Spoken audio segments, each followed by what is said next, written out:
and welcome to another Front Porch Conversation here at Advent Christian Village. Today my guest is Lynn Stevens. Lynn, thank you so much for agreeing to You're come and very have a conversation. welcome. I think you're doing a nice thing. Well, good. Well, our goal is that neighbors get to know each other better and everybody throughout the community gets to know each other. And I bet you'll say something today that'll make a comment to somebody and say, I'd like to know more about her, or I'd like to know about that, or we have this in common. Yeah. So that's kind of our purpose. That's a good idea. Yeah. Well, tell us the Lynn story. Where was Lynn born? I grew up in Tampa when it was not like it is now. It was a nice place to grow up. It was safe and not real big. Of course, that was 86 years ago. I'll have to think back, but of the people I've interviewed, you might be the first person that was born in Florida that I've interviewed. Well, Mildred White and Steve Hett are the only two I know that grew up in Tampa.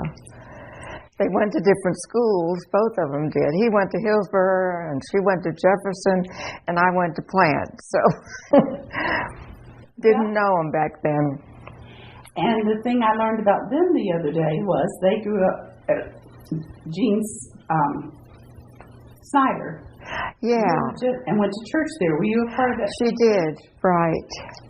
I didn't go to church there because we went to the Methodist church, yeah.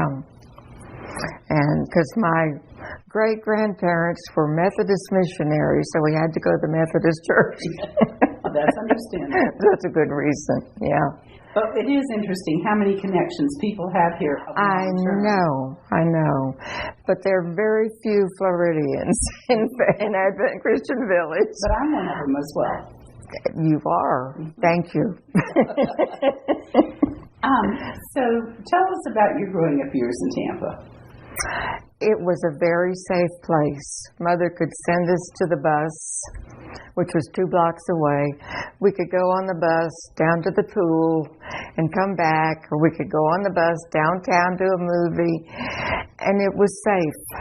But I don't think it is anymore. No, I don't think I'd do that with my children. No, I don't think I haven't. No. What's a fond memory of a particular incident during that time? Fond memories from Tampa. Let's see. The little theater in Tampa.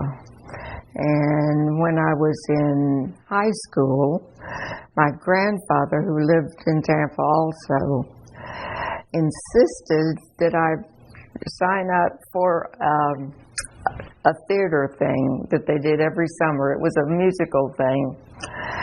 And it turned out to be fun. And I was scared to death, but once I got on the stage, it was all right. And I got one of my friends to go with me. So the two of us together, we made it through, and it was fun. Do you remember what the production was?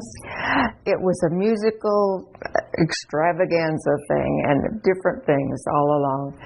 Music, dance, singing, dancing, all kinds of stuff. And did you graduate from high school there? Yeah, I sure did. Are you still Plant? Then I went, of course, to Florida State, because that's where girls went. Daddy said, you can't go to University of Florida. That's where the guys go, and I don't want you there. So I went to Florida State. I think it was the year after they went co-ed. And there weren't a whole lot of men at that point. There were like 5 women to every 1 man. So it was safe. But I heard stories that there wasn't I-10 yet, or 75. Oh, there no. was a lot of travel between Gainesville and it was a long drive between Tampa and Tallahassee, and I didn't enjoy that at all. I don't think anybody ever did, because we didn't have air conditioning back then. It was hot, and I was tired, and I wanted to get out. What was your major at Florida State? I majored in art education, but I never did do it because the year that I would have graduated, they cut the funding for art teachers. They finally have them back. I think the ones I know go from school to school, and they teach an hour here and an hour there, and it's not a good system. But anyway, they've done away with band and music and art and all kinds of things they should put back in, but they don't.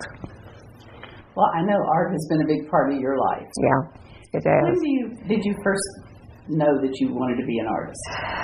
My mother was an artist, and she was a portrait painter and was very good. But when I was little, she'd give me paper and crayons or pencils, and I could just sit there with her while she was working and draw. And then she'd give me pointers. And then I had good art teachers in high school and went on to some interesting ones in college. Because at that point, it was Dr. Lewandowski, if anybody's ever heard of him.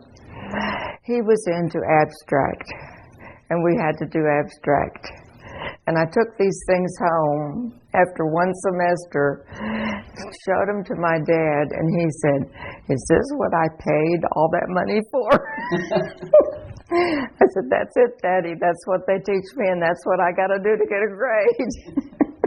But there were other parts of art besides the abstract, right? Oh, well, everything. Ceramics and metalwork and anything artistic, yeah. But I concentrated on the painting, and I did do some interesting abstracts. Did you become an appreciator of abstract? Yeah.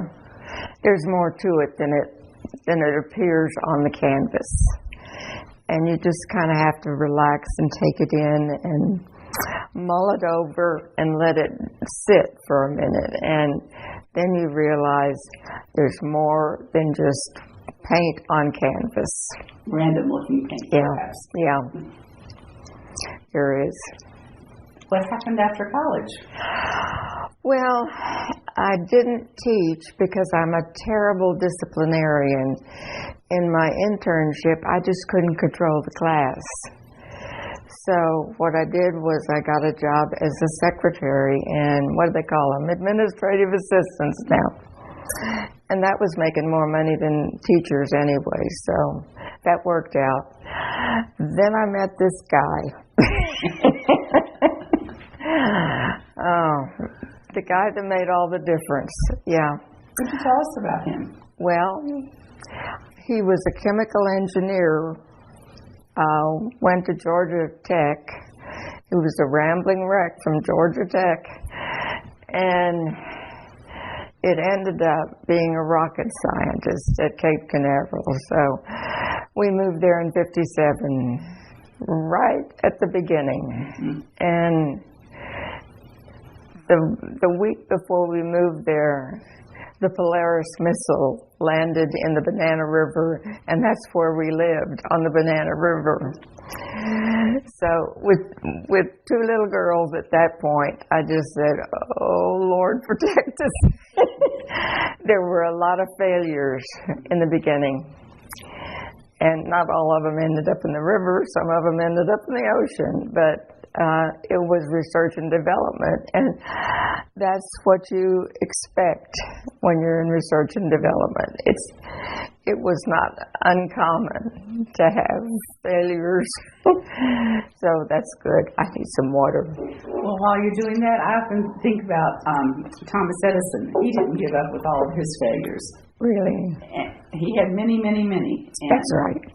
So we wouldn't be where we are if people didn't. That's true. That's true.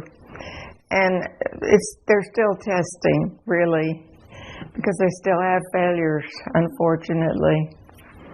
But people don't realize just because you went to the moon and came back, that doesn't mean you can do everything anytime, anywhere. It's still very dangerous. And where did you meet your husband? Where did I what? Meet him. How did you meet? He was... I'm trying to remember.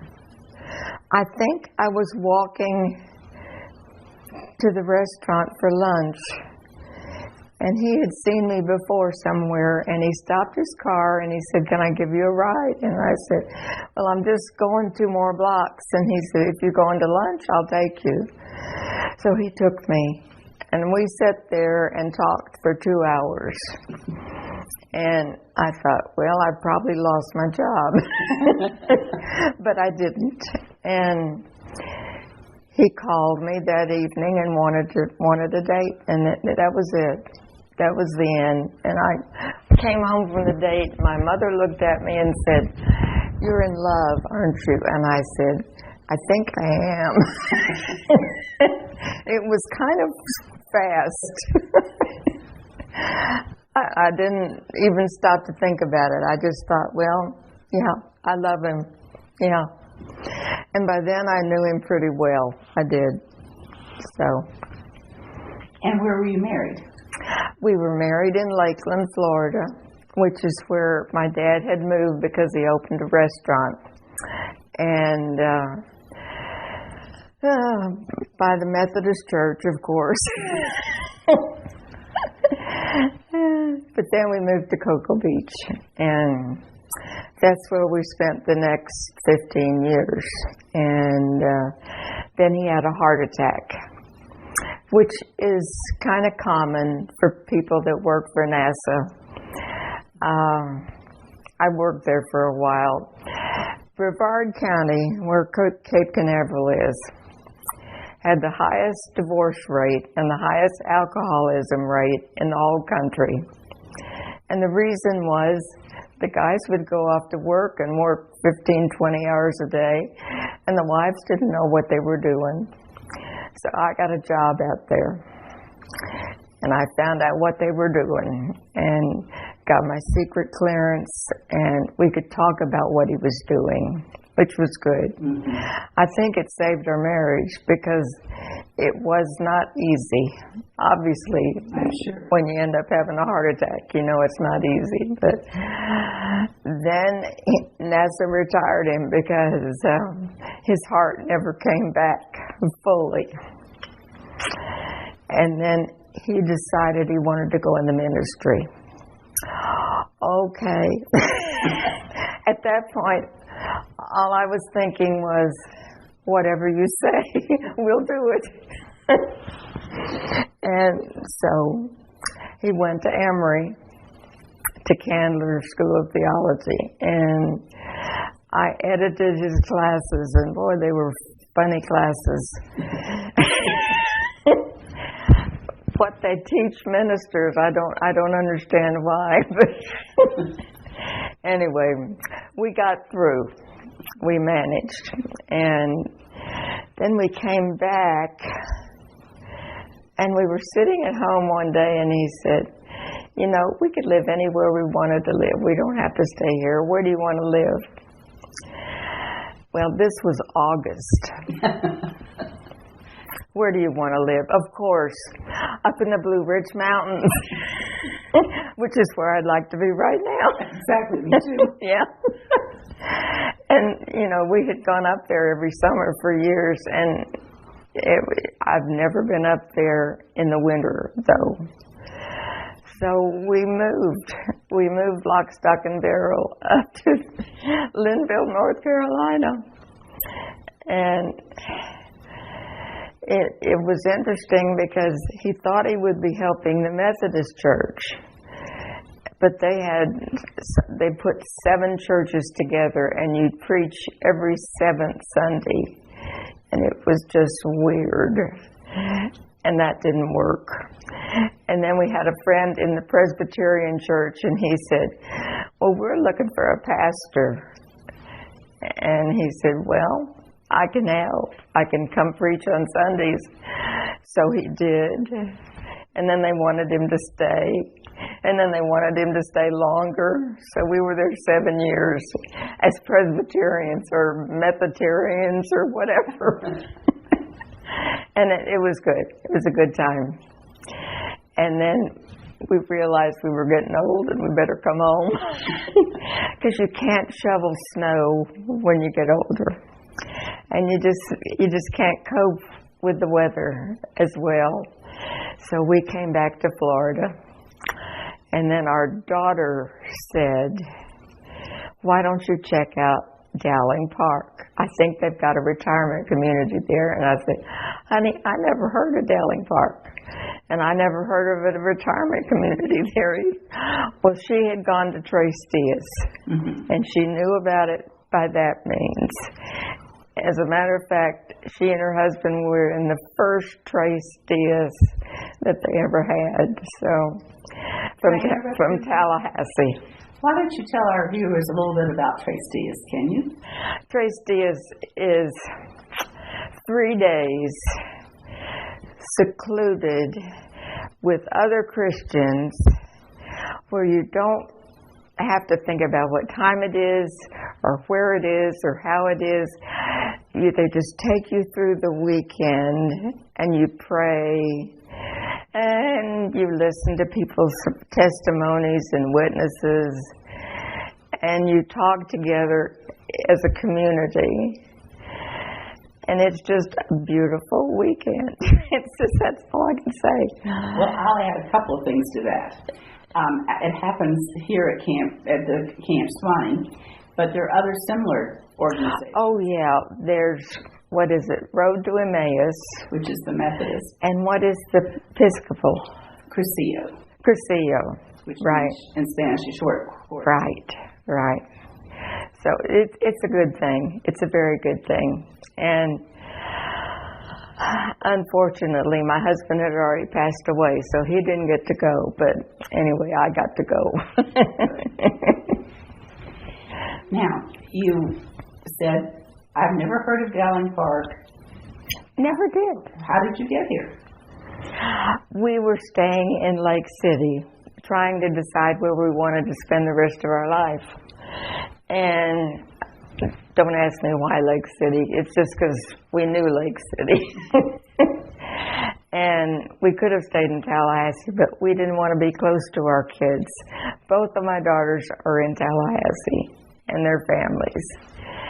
I just didn't think it was a good idea to live too close to your family when they're already grown up. So we're close enough. I'm an hour away, and that's good. They're close enough to help me, and I'm close enough to get there to help them. So that's a good thing. Have you been to Crucio? I have. You have? Almost 40 years ago. And it's probably oh, my goodness. The strongest tie to my faith. It helped me develop my faith through that. It's wonderful. Well, we had been very active in Faith Alive, and I know you know about that. We did 3 Faith Alive weekends in Jacksonville, and they were wonderful. I mean, they were just out of this world. And it was the first time they used the sanctuary at St. Peter's, I believe it was. It was a beautiful sanctuary. Oh, my goodness. And I forget the name of the other 2, but anyway, it was there. Now, did your husband move here as well? Yeah. Mm-hmm. Yeah. We moved here and we met with Jim Skank and we gave him a floor plan and he built the house. And you live in Riverwoods? And I live in Riverwood, yeah. We lived in that little house on the corner while they were building the house. And then we got a golf cart like everybody does. And we go over every evening and see what they'd done to the house. And sometimes they did it right and sometimes they did it wrong. Sometimes it was going to be a do-over. Yeah, but we could at least call the next day and tell them, oh, it's not this way, it's this way. Yeah, it was a good time. It took them 6 months to build it because they were building a lot of houses at the same time. So what year was that, Lynn? That was 2001. Yeah, long time ago. It's a good time. As a married couple, what was one of the greatest pleasures that you had? Things you'd like to do together or adventures you've had? I think I enjoyed our time in North Carolina at the Presbyterian Church more than anything because we could work together. Mm-hmm. And that it was just kind of a seamless partnership. And he'd write his sermons and then he'd practice And then I'd give him pointers, and we'd visit together, and we just did it together. And this church in Linville, oh my, it was a rock church built in 1920. And it was really picturesque and beautiful, and everybody wanted to get married there. So that was one of my jobs there, was wedding coordinator, whatever you want to call it, I don't know.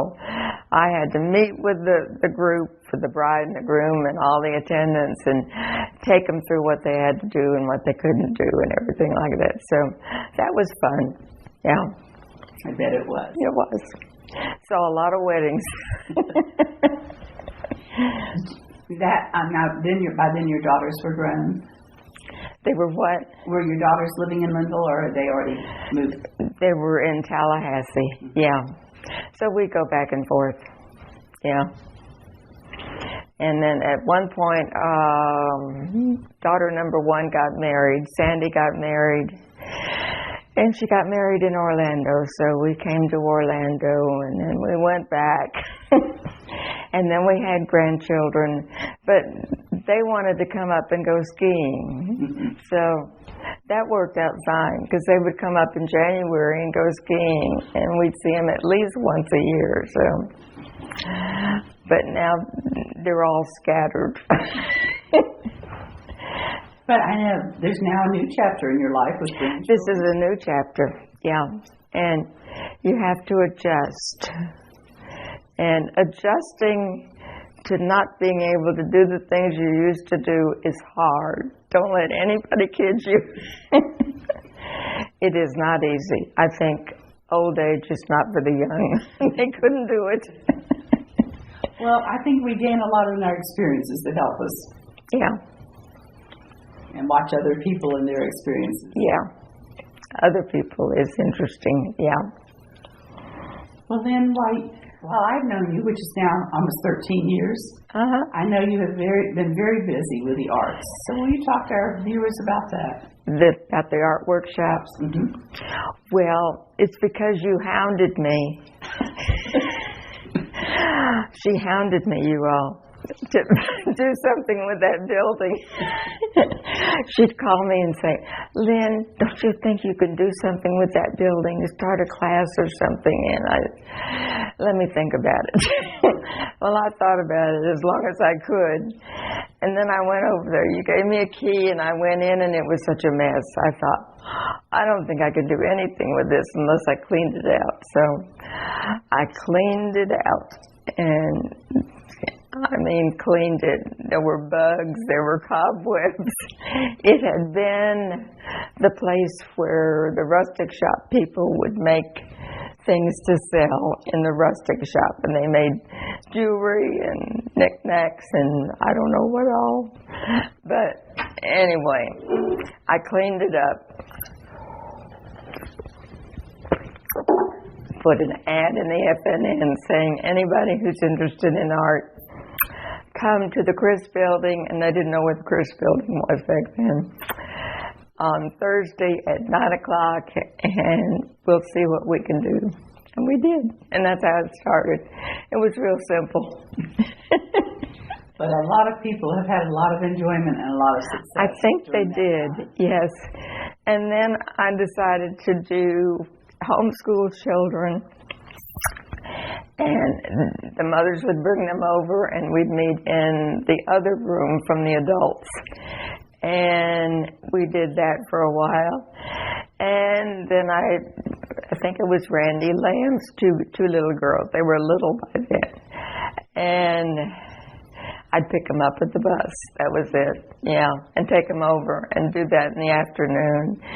And then 2 of the Harmon kids in the afternoon, and any homeschool kids that wanted to come could come. So, and it was good because otherwise they were not getting any art education at all. So, and it was a good thing. And that art education that you completed at FSU? It worked. It worked. Well, when we were in Cocoa Beach, I volunteered one day a week to teach art in the high school. And oh, that was fun. Because the teacher was there to discipline, and I was just there to teach them art. I didn't have to discipline them, so that was good. A good match, wasn't it? It was a good match. Yeah, I did that every Friday. Yeah. And then, Lynn, after the new renovated dining room area started, then you started the art gallery. Actually, there was an art gallery before that. Yeah. And who was it? Laura Putnam talked me into doing that. And then it just transferred to the Lope and Gopher Deli. And that's what it is. But I turned over all my jobs to other people last year. I was just getting too old to do everything. We have a gallery in the lodge. We have a gallery by the deli. And the art workshop. So, let's see. Chuck Eckel is doing the gallery by the deli. And Gail Jones is doing the lodge gallery. And Joe Katarius is doing the art workshop. So, I don't have any jobs yet. I'll put it that way. So when I called you about this, you were probably afraid I was going to try to push you into something else, right? Right. You want me to volunteer somewhere? I'm not sure yet where I want to volunteer. Well, Lynn, I know that so many people that visit the village stand outside of that art gallery by the Lope and Gopher particularly and admire it. And through the years, so many artists that live here have been able to exhibit their works. And we were able to showcase artists who you wouldn't know they were an artist before. Mm-hmm. Debbie Hudson was one of them. She'd never painted. And she was the most prolific painter after a year. You just wouldn't believe it. So, and Joe Katarius is another one who'd never painted. However, his mother was an artist, so he had some kind of gene in there, and he's really gotten good. Chuck Eckel is good. They're all good. Mildred White did some beautiful work before she got sick, so we've just got a whole house full of talent. Absolutely. Yeah. If you could give a young person advice today, what piece of advice would you give them? I don't know.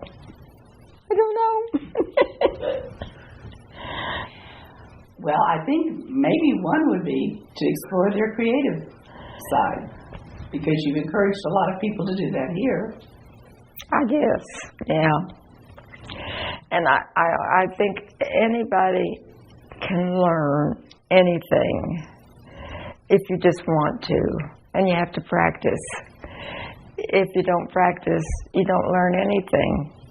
So you've got to practice your art. You've got to practice. If you're going to learn a language, you got to practice. If you got to do math, heaven help me to do math. But anyway, you got to practice. And I did practice with algebra, and I managed to make a passing grade. I'm not a good mathematician. Thank the Lord I married a man who was. And he showed me how to balance the checkbook and everything. Well, I thank you so much for coming in and sitting on the front porch as we call it here. Love it. This is the prettiest view. You picked a good room. Well, thank you. Mm-hmm. Well, thanks again for coming, and tune in for another episode of Front Porch Conversations. Thanks for joining us.